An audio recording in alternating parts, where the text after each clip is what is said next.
Good afternoon, everyone. My name is Janice Whitaker.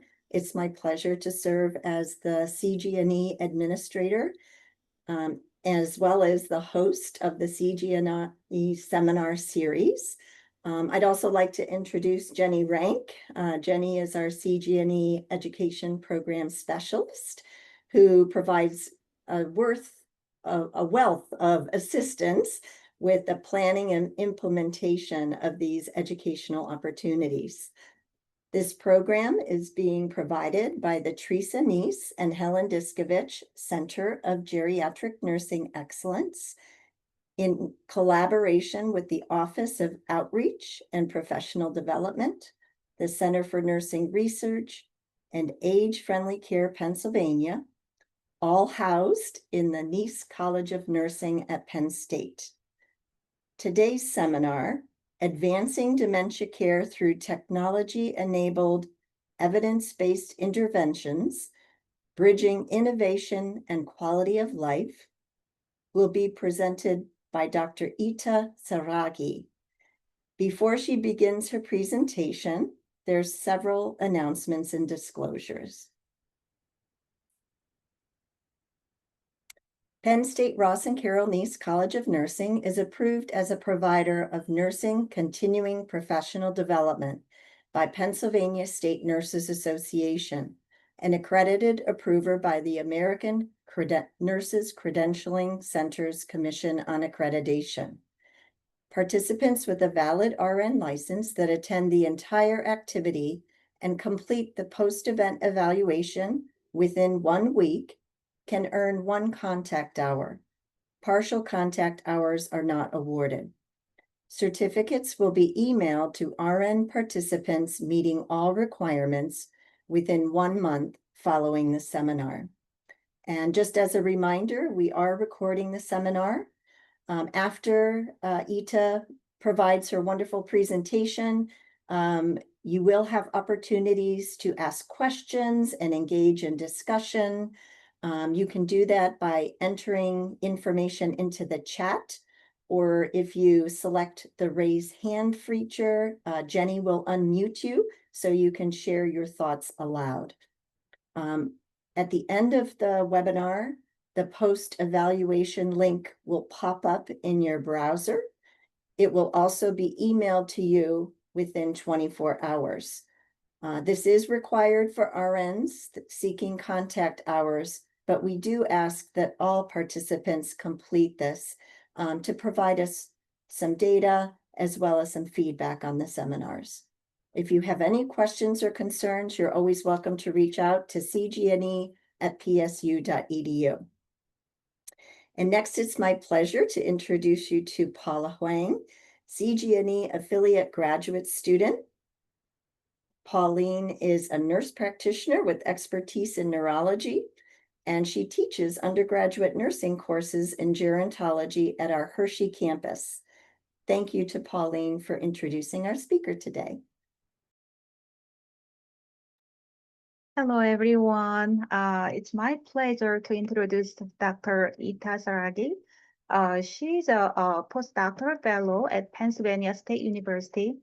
Her research focuses on dementia care, technology integration, and health informatics. She has published extensively on the effect of cognitive stimulating therapy for individuals living with dementia, and is currently investigating the use of voice assistant to deliver cognitive stimulating therapy in home settings. Please welcome Dr. Ita Saragih. Thank you so much, Dr. Pauline, for the introduction. And so, like today, let me share my screen first. Okay, go. Can you see my screen? All right, perfect. I'll make it bigger. So today, so before I start my my sharing today, so I would like to say thank you so much for CGNE, so I can have this opportunity to share my research and knowledge about dementia care and technology we use to improve quality of care for people with dementia and their care partner. And so, as Pauline already introduced, I'm now like working at Penn State, like as a postdoc research scholar in a College of IST, and like my research focus is like with dementia and human-computer interactions. And now we are working with artificial intelligence using this like large language model. So a brief introduction of dementia. So as for now, like we have like 55 million cases. Like they predict like it will triple in by 2050, and like saying like each year there will be additional cases for 10 million, with every cases will be developed like will develop like 3 seconds. And surprise the people out there is like 85% of person living with dementia, they lack support from either from the care system, so they don't have really no information about how to have a care, further care for their current conditions. And most of the cases like with this condition, it impact like economic and also like their care partner. And also this condition limits them to have like social activities out there. So like the thing is that like according to the data from WHO, it says like for now still the case is still improving, but there is no known for a cure how to have this dementia reduced. And also like there is the intervention now is just only delay the progress of dementia. So as not like pharmacological, still they give this treatment to patient with dementia, but then like they also develop a non-pharmacological approach. So the goal is like to postpone like functional and cognitive decline, and also to make these people with dementia to be more independent and engaged with the care, and also of course to improve their quality of life and well-being. But provide like pharmacological, non-pharmacological for people with dementia is quite challenging, because it needs to have like practice and adherence. And sometimes like non-pharmacological, like this type of care, because it should give to a person living with dementia like routine, so it might give burden to their care partners. And so like so we are now like develop like technology to reduce care partner burden, and also to improve cognitive function and well-being of people with dementia by using this technology. So we have this care tech. So for instance, like for they see, connect and communicate. So using technology, we can have like video calls and like an app to people with dementia to stay in touch with their loved ones. Like now we have this project with voice assistant to help people with dementia to have some activity to stimulate their mind. So another thing, we can also use voice assistant to have them set up their schedule and have it like as a reminders. And also we have another one for technology, it's like GPS sensors. So this one can help to detect incident of fall. And also another one like smart homes. So with this one, it can help like people with dementia to have a safety movement. The other one, app also can play some music, or maybe like to have like reminiscence. So now we have voice assistant, like we are now in the second phase. So our now applications, like we merge childhood memories. So it's kind of like live review of their childhood moments. So that can help to them to stimulate their mind. And also some of the touch, like we can also immerse brain games to make them active and more engaged with the interventions. And the other one, like educate. We have this now where WHO develops like eye support. So this eye support provide like education for a caregiver who give care to people with dementia. And the other one, they have like virtual reality. This is also can help like people with dementia. and also at the same time help care partners like with this virtual reality. They can have like video emerge how to be like people with dementia.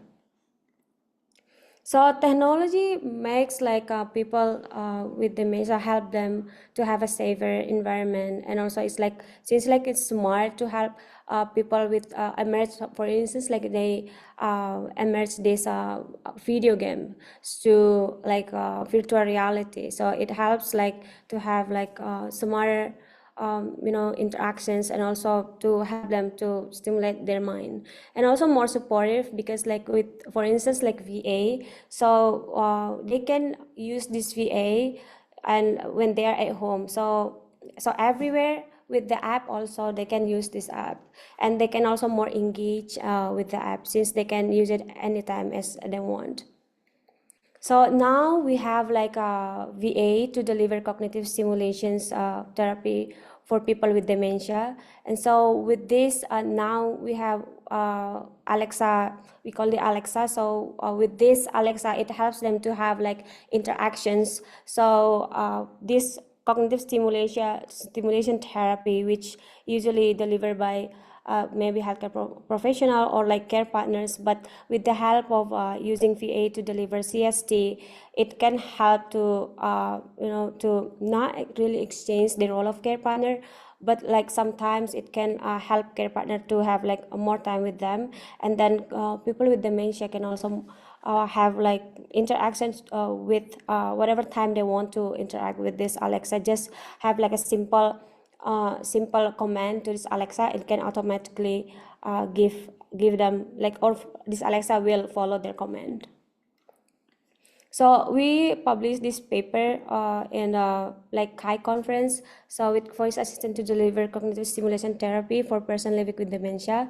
So with this paper, we try to explore the acceptance and feasibility of voice assistant for people with dementia. And so we find like for acceptance and feasibility of delivering voice assistant for a person living with dementia and their care partner. So it says like this voice assistant provides comfort and companionship, and also it fosters connections that help person living with dementia. They can feel more engaged and less isolated.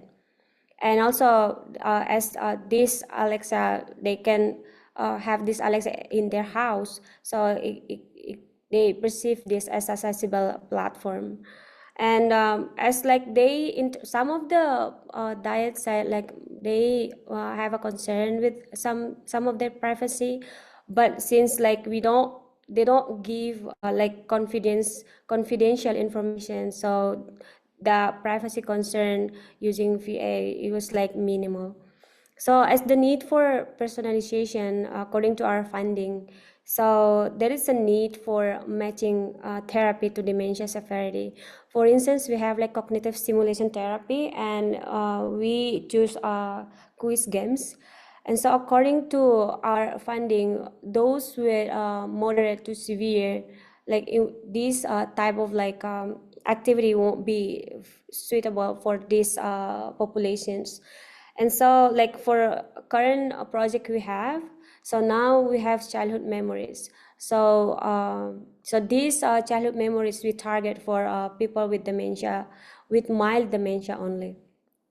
And also like there is a need also for personalization best interest, because sometimes not all of people with dementia, they really like to talk about their past. Maybe they have some like not really happy moment in their past, and so some of them also they don't really like to have like games, quiz games, because sometimes like the question might not be like in their interest.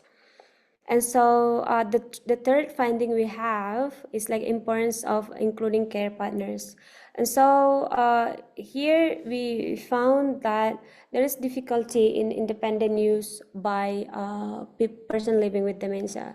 Sometimes they forget how to wake up the Alexa, because like we have a wake up word to interact with the Alexa. And then sometimes they don't really engage with the conversation. So there must be like the role of care partners in this engagement interaction with Alexa, like it's really important. And the last one we found is ensuring adoption and engagement. And so with this one, we found that like there is a need for provision of guidelines and training. And so far, the Alexa we have for now, we don't provide training how to properly interact with Alexa. And so there is a need for training for care partners. And also like for now, since like Echo Show, we do have like a screen with Echo Show 10, but then there is like we don't really adopt this like visual, like let's say video in the interaction with Alexa. So there is a need for visual interaction to stimulate their engagement with the Alexa. So another project, so with this one, so this was like we did this research like 2 years ago with systematic review and meta-analysis. And so this one we tried to see the influence of pet robotic care for people with dementia. And so like we know these visions like a new partnership with care provision by using tech, like for instance this Sparrow robot. So this Sparrow robot was developed in Australia. So in like in consideration of like consumer, like will be like people with dementia, and like technology provider will be Paro robot. Like Paro robot will deliver such care for person living with dementia. And so some study we find like in general, this study says like by implementing this robot care can reduce negative emotions and behavioral symptoms as well, like, and at the same time also improve engagement and quality of care for person living with dementia. And some countries already implement this Paro robot. So for instance, in Hong Kong, they deliver for 6 weeks.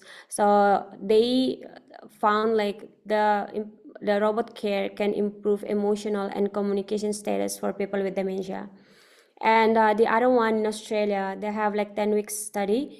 So they found by implementing robot care, it can reduce agitation and also improve behavioral engagement of people living with dementia.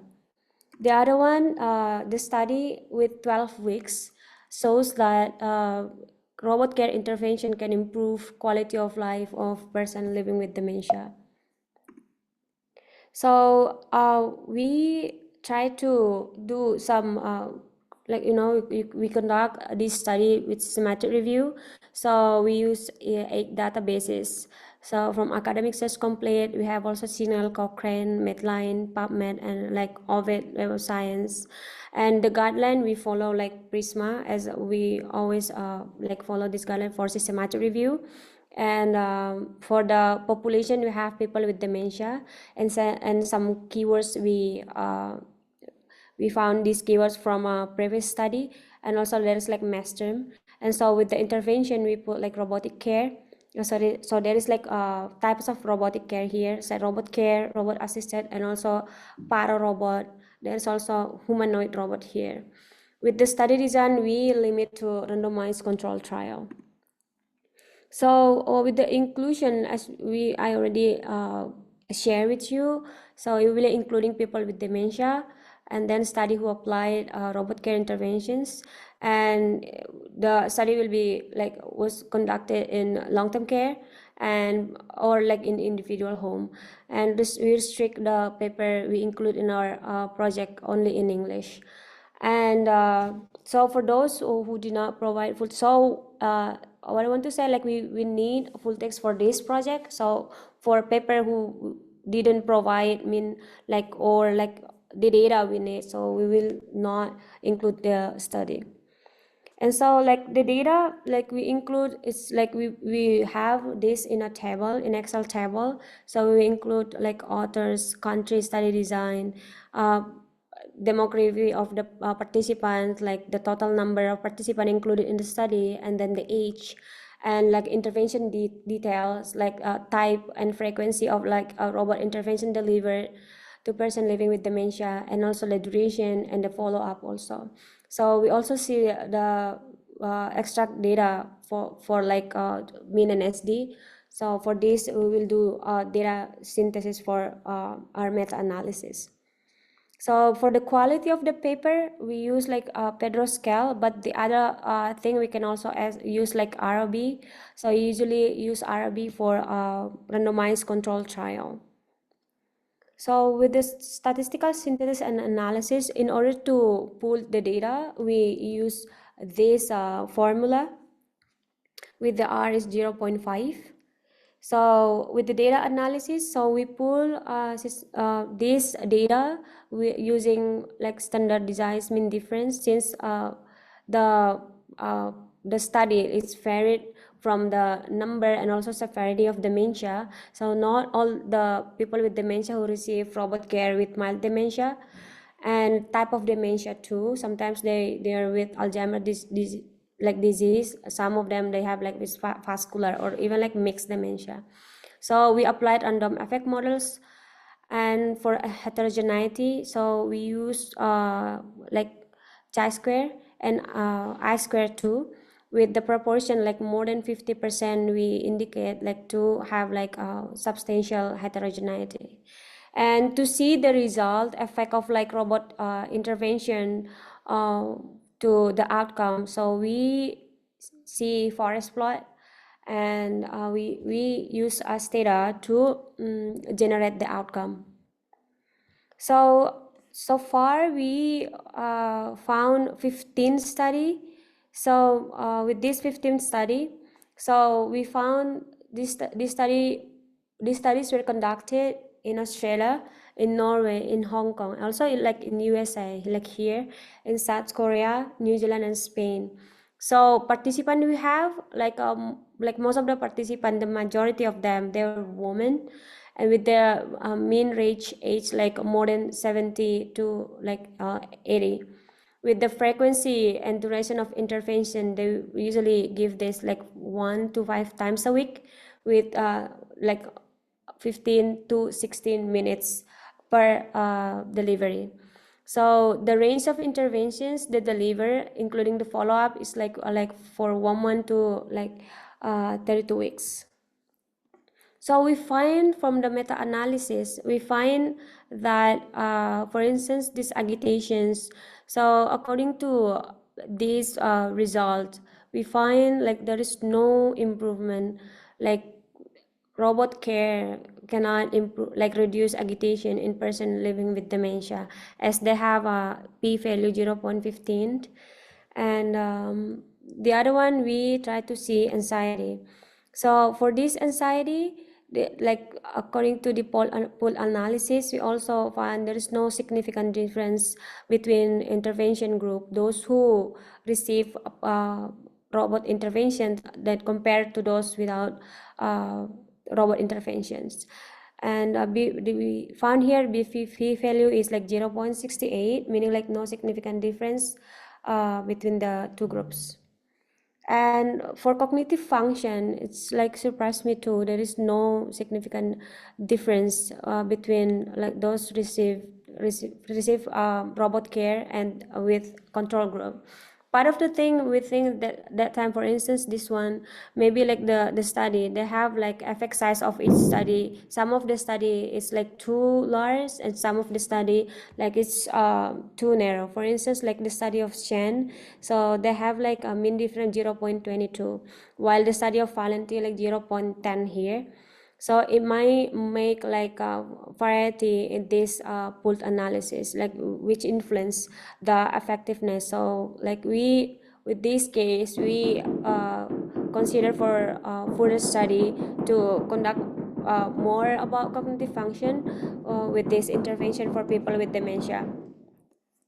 So the other thing with depression, we found those who received robot intervention, they have a depression reduction.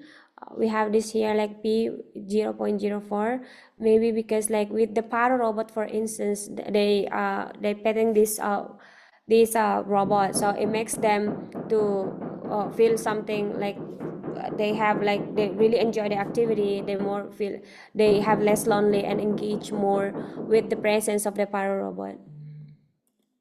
With the neuropsychiatric, we found there is no significant difference between intervention group and control group. So here we found 0.49.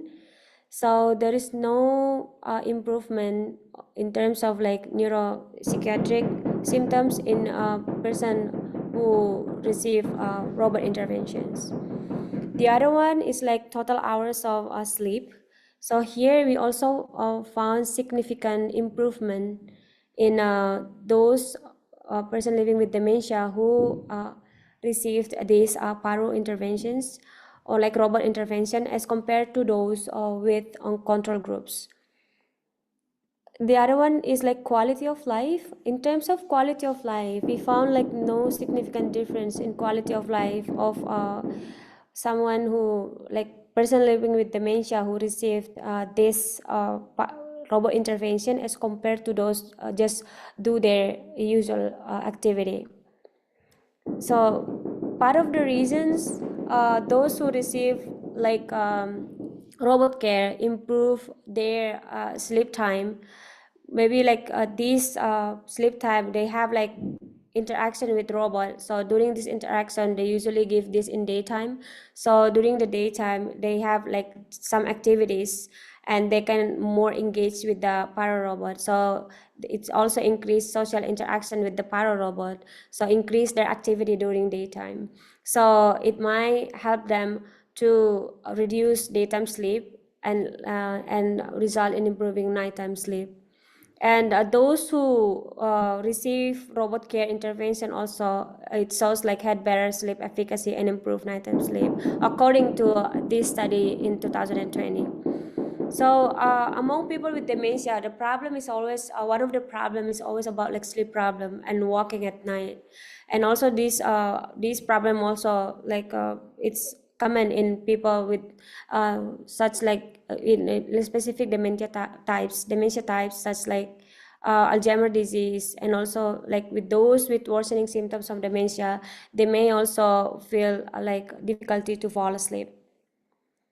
So like delivering robot care for people with dementia, it also might make them to have some interaction. They feel like more engaged with this para robot, for instance, and it makes them to less lonely. And sometimes with interaction with para robot, it helps them to feel more happy, and then they can also stimulate their social interactions. So according to these two like several studies like already try to see this influence of para robot for people with dementia, they suggest like there is a need for the development of these para robots. It's like this para robot can improve their social interactions and physical interaction at the same time. So according to this study, like those with people with them, those who have like cognitive impairment, or those with dementia, there's something like abnormality with their brain. So for instance, like their connectivity in their emotional control and like amygdala, there is like some abnormality in this region. And so funding from this study conducted in 2022 suggested that by implementing these robot interactions for people with dementia can reduce the connectivity of this amygdala and emotion control region. So it helped them to improve their moods. And so resident living in nursing home, sometimes it's limit them to engage with other persons, or like sometimes they have limit time. And so with the implementation of para robots, they can have interactions anytime they want. So it might lead them to have positive emotions. And also the other thing, robot care also we kind of like through petting. So these people with dementia also have like physical interactions. So it might achieve them to have to to influence their tactile stimulations. And people with dementia, according to this study, it says like with the implementation of this robot, it can make them to actively engage and also at the same time depress their depression symptom. And so with this one, we conclude that robotic care interventions significantly reduce like depression symptoms and also improve the sleep quality and also total hours of sleep during nighttime. However, like as we found from the pool analysis, we find no significant difference, or there is no, let's say, robot care does not improve agitations or like reduce anxiety and improve cognitive functions or neuropsychiatric status or improve quality of life. And so as for our suggestion is like for as robotic care can be considered as non-pharmacological approach. However, like implementing this type of intervention to provide care for people with dementia, it should be like in our consideration, because like this para robot, it has like clinical benefits for people with dementia. And so as like technology is now, it's like getting improved, like for us now we develop voice assistant to deliver cognitive stimulation therapy. So as this type of like technology can be used to help care partners, healthcare providers to deliver non-pharmacological approach for people with dementia. And this type of like intervention should be more considered as it has like clinical benefits for people with dementia. And so the development model of care, like using technology, let's say like sensor or maybe like voice assistant or like virtual reality, it might need further consideration, because now we're still in the process of like develop this technology to deliver appropriate care for people with dementia, and at the same time help to reduce care partner burden. I think that's it for my today's sharing. I'm really glad if we here have some questions. I'm really glad to answer any questions.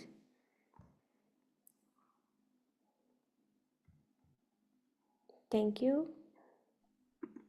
Well, Ita, on behalf of all of our participants today, as well as the Teresa Nice and Helen Diskovich Center of Geriatric Nursing Excellence, I want to thank you so much for this wonderful presentation. You presented a lot of really interesting information, and the systematic review was really intriguing and very informative. So thank you very much for all that.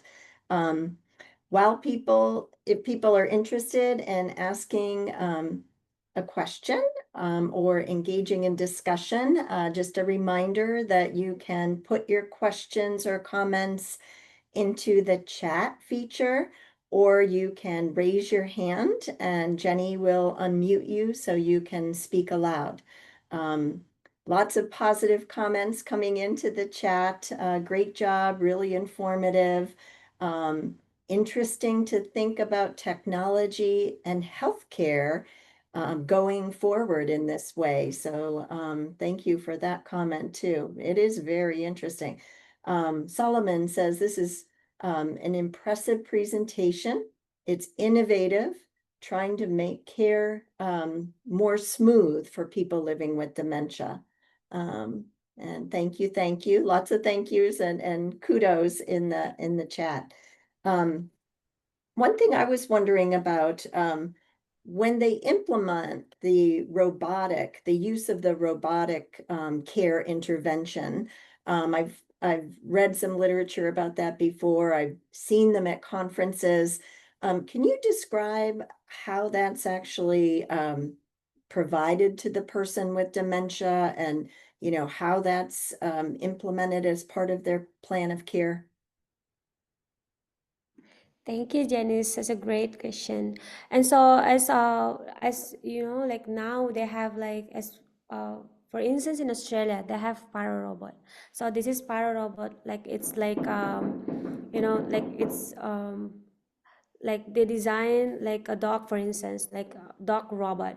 So this dog robot, they have like voice in dog robot, so they imitate like the dog but in a robot, so like voice of like dog, and also like move.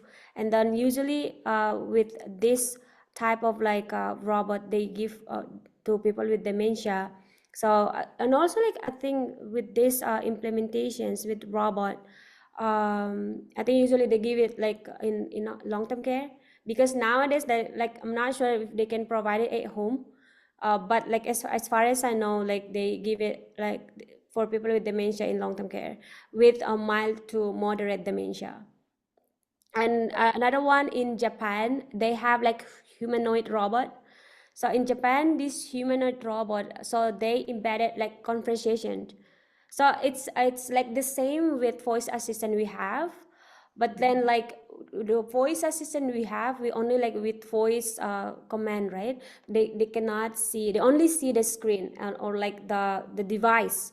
But like with the humanoid robot in Japan, they have this robot, like it's a robot, so it can move, so it can have like in physical thing, they can even like have like clapping hand, and they can give some some physical interactions with people with dementia. That's how they deliver this type of like robot in their, yeah.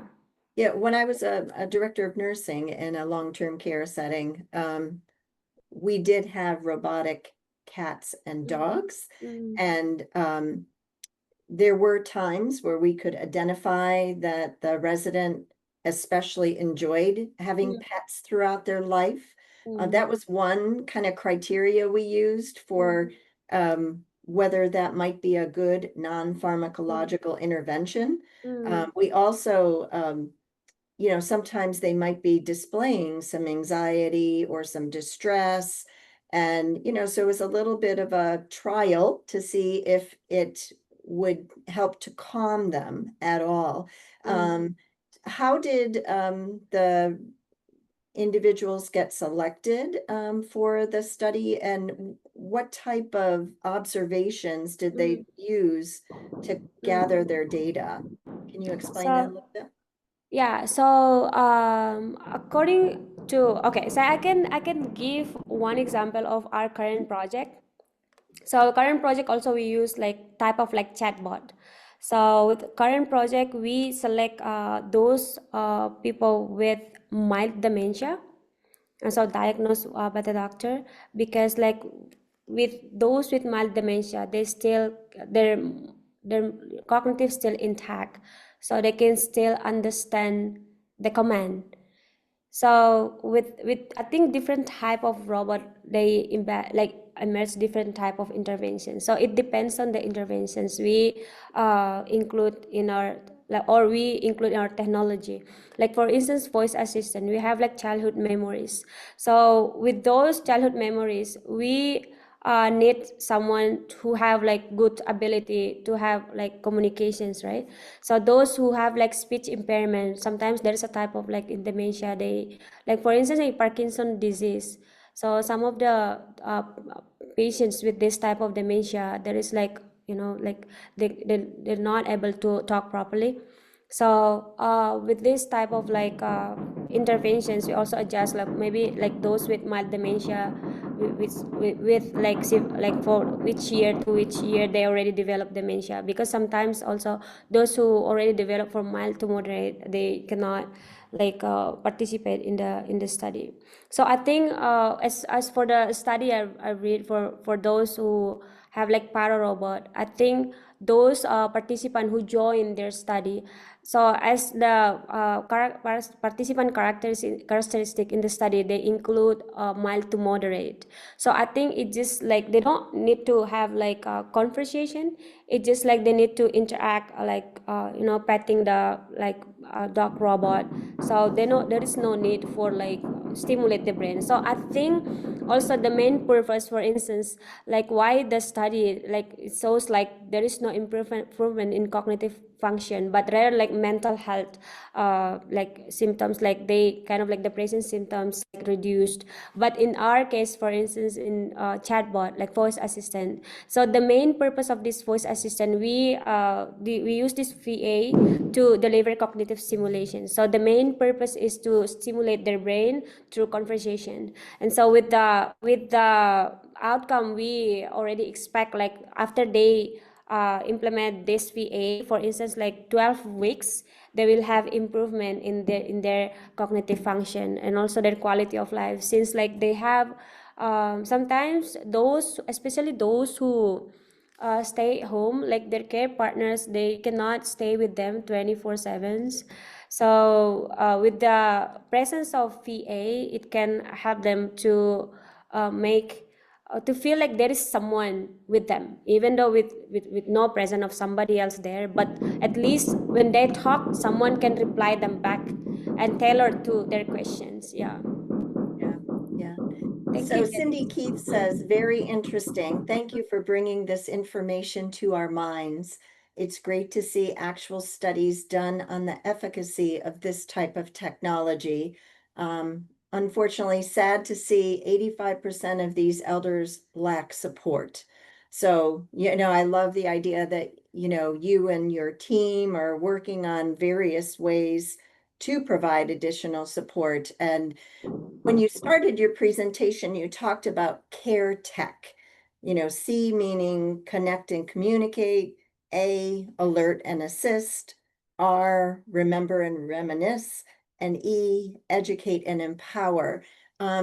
I might have missed this, but could you explain, where that framework came up? Is that something you developed, or was that in the literature? I think yeah, there you go. Yeah.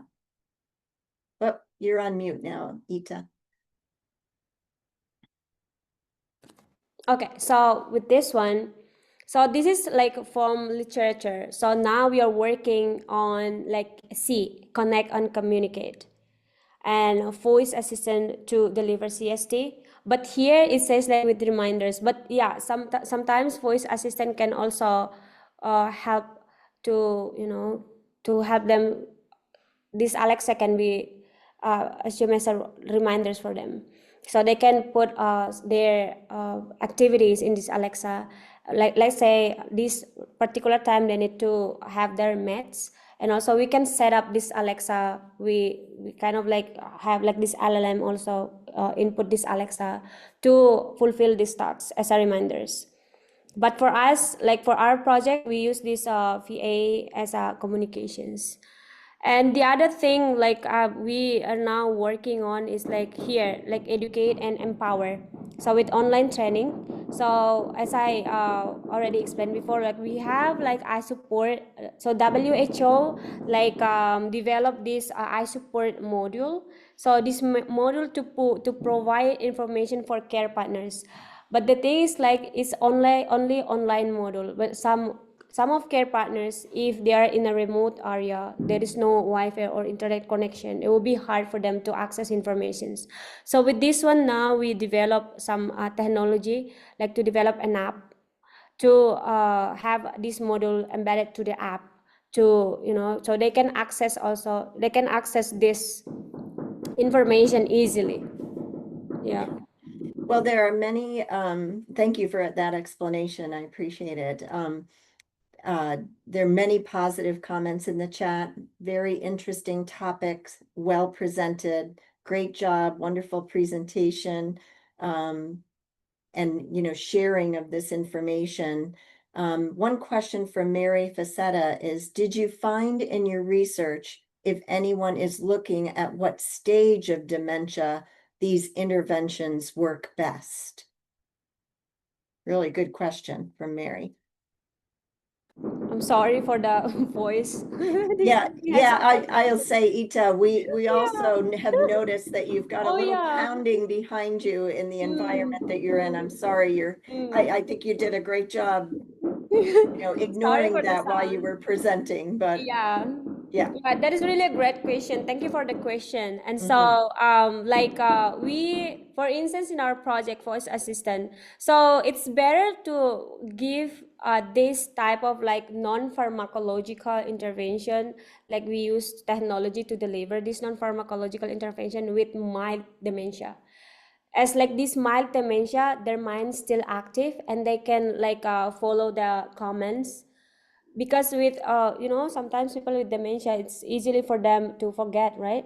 And so for instance, in our voice assistant, so there is like some guideline. So in order for them, for instance, to wake up a voice assistant, they need to say, like, for instance, in our case, hey Alexa, open chat buddy. So with those with moderate to severe dementia, they might forget how to wake up this Alexa. Like this, like they might fail to to interact with the Alexa. So that is why the role of care partner with them is really important. But All those right. with, So yeah, kind of what I'm hearing you say is if they're in the mild or the earlier stages, mm, they might be able to self-initiate the use of AI. right, But if they're in moderate to mm, severe, it's really important to have that dyad interacting, that the right, care partner would be involved. mm, Yeah. yeah, We have right, a couple right. of other questions that came into the Q&A. Dr. Diane Barish is asking, interesting that there are so few studies in the United States. Do you have any insights as to why that might be? So I think part of it, because like I'm not sure the real reason in the United States, but I can say from perspective. So I finished my PhD in Taiwan. So in Taiwan, really like it's just similar with Japan. Those countries like they really like long-term care, and like the growth of older adults there is really fast. And so with the way of like this like fastest growing, so they think like technology maybe like some of the thing like crucial to help this sometimes problem arise with this uh, you know uh, older older people. And then like I saw like this country, they already developed this robot, like for instance in Australia too. So this is like a nurse who initiate for para robot. So since then people already like see there is like improvement from this robot. So they have like this interest to develop this robot, and also like from different department they also like have interest.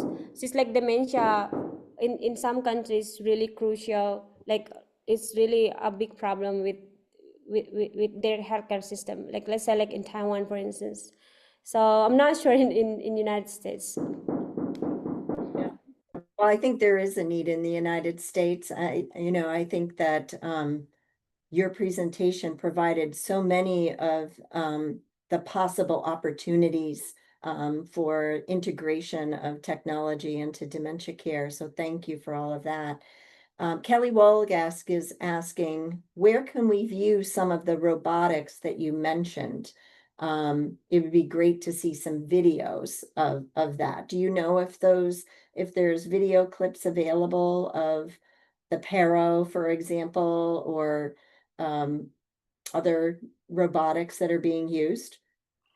Okay, so I think so far I know like in Australia, so you may open like Griffith University. So they have this robot introduced in their system. So since this is really a huge project in that university, so they have provided like this video in their website. Which But univer, can you usually remind, which it's university? Griffith University, Griffith. Griffith Yeah. University. Okay, Yes. thank Yeah. you, thank But you. from it paper itself, they didn't show anything about the video. Yeah. Okay, Mm. yeah. Um, so we have a question about how were the dementia patients' consents gained before they accepted the robotic care? Do you know if they needed to, um, you know, document consent? Okay, so for our case, for instance, like for those, usually those with mild dementia, they will be able to give consent. But then with those with moderate to severe, like care partner will assist them to give consent in this case, I think. Yeah. Mhm. It may also depend, just a thought that I have, it may also depend on which type of robotic device Yes. they're using. Yeah. You know, and how the care planning process works. If it's in a care community, you know, we're usually involving the individual resident or their family. And so Mm, we're getting, you know, verbal or written consent that way. right. But for the studies, I would think, you know, I think your description is really helpful. Thank you.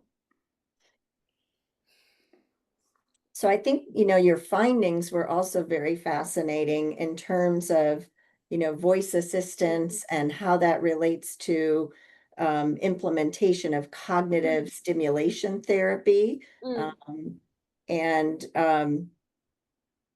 you know, in terms of acceptance and feasibility, mm, I think you did mention, and maybe you can expand on this a little bit, that one of the challenges potentially could be whether the individual with dementia or even their care partner is comfortable with technology, and needing to do some mm, education and support around that. mm. Can you talk a little bit more about that? Oh yeah, so like for our cases, like with project, this is really interesting because like sometimes it depends on like the stage of, again, the stage of like cognitive impairment they have, and so and also like their familiarity with the technology.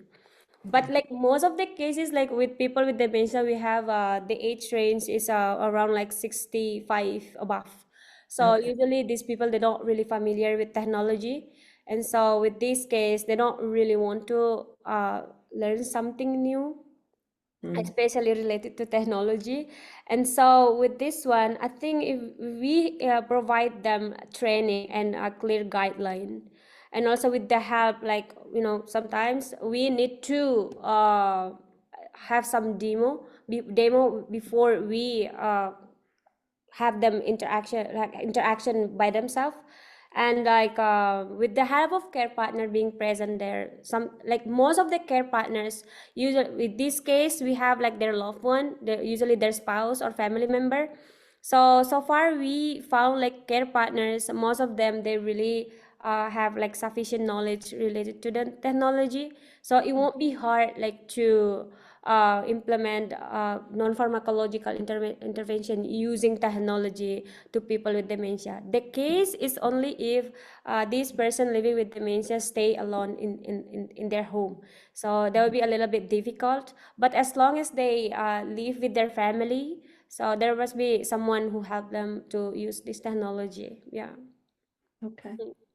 And it's my understanding that you're currently recruiting dyads for a study. So, you know, the person living with dementia and one of their care partners. Can you talk a little bit about, you know, what you're looking, you know, what setting you're looking for, and, you know, there could be participants, you know, listening to your presentation today, that, you know, could perhaps make some referrals for that study. So now, so with this project now we have like 3 phases, and so first phase is we done with only care partner. So now we are now in the like second phase of our project. So this project also like to deliver like VA, so Alexa, to deliver cognitive stimulation therapy for mild dementia. So now we are in the process of recruiting these diets. So we need care partners and their loved one to participate in our study for now. Yeah. Okay. Thank you for sharing that. Thank We you. do have a hand raised. Okay. So Light has a question, so I am going to allow him to talk. And Light, if you would like to unmute and ask your question. Yes, thank you so much, Jenny. Thank you, Dr. Aita, for this wonderful presentation. My name is Light, and I'm a student, PhD student in the Department of Nursing. And my interest of research happens to be in technology-based intervention. So this is really a very good one for me. I followed up on your presentation, and at the result, you said that there was no significant difference for cognitive.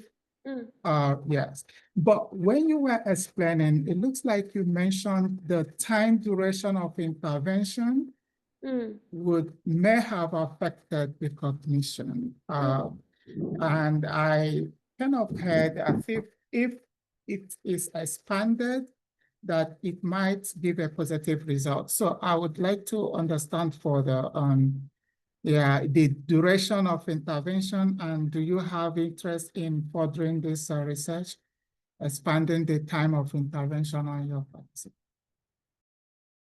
So thank you, Light Obioma. So that is really interesting question. So part of like most of the result we always like see when we conduct like systematic review and meta-analysis, if we found like no significant result in both participant involved. So usually it might like it might because it might happen because like the differences in like intervention types delivered. Like like you said, like some of the study that delivered for 6 weeks, some of the study delivered for 12 weeks, and for how many hours for them like to deliver these interventions, and also the follow-up also like these studies like evaluate this robotic intervention implementation for people with dementia with different way. And so this might affect the outcome of the study, because when we pulled study, you know, it's this study have a variety of like in terms of like intervention types, durations, and also like types of dementia they include. Like for instance, like if we think about it, let's say robotic paro robot, those with severe dementia, or those with moderate dementia, and those with mild dementia, we can say like those with mild dementia can be more engaged with those with severe dementia, right? Or maybe those with moderate dementia. And maybe like this is also part of the reason why they have like significant differences in the outcome. And also I think the focus of the intervention itself also is quite different. So with Paro robot, for instance, the focus is like for, you know, as a presence of the Paro robot, it can reduce their loneliness.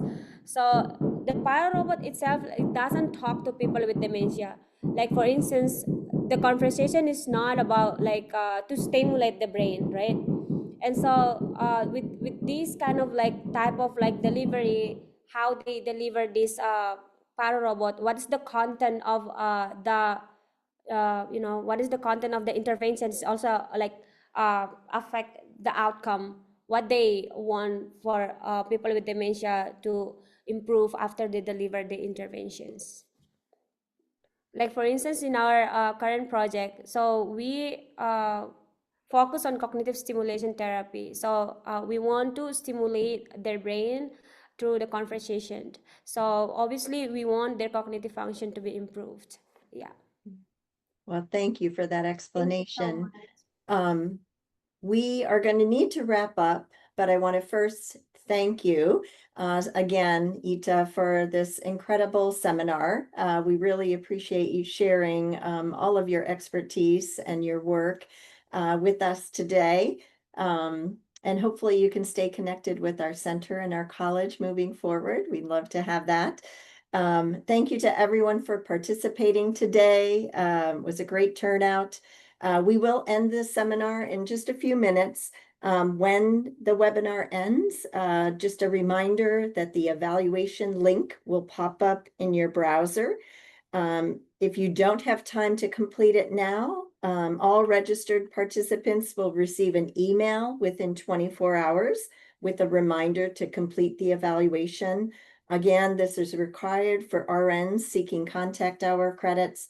But we ask that everyone complete it to give us feedback on the seminar. So So thank you again to everyone. Appreciate Jenny providing all kinds of support today too. And to Pauline for your joining us with introductions. So thank you and have a great day, everyone.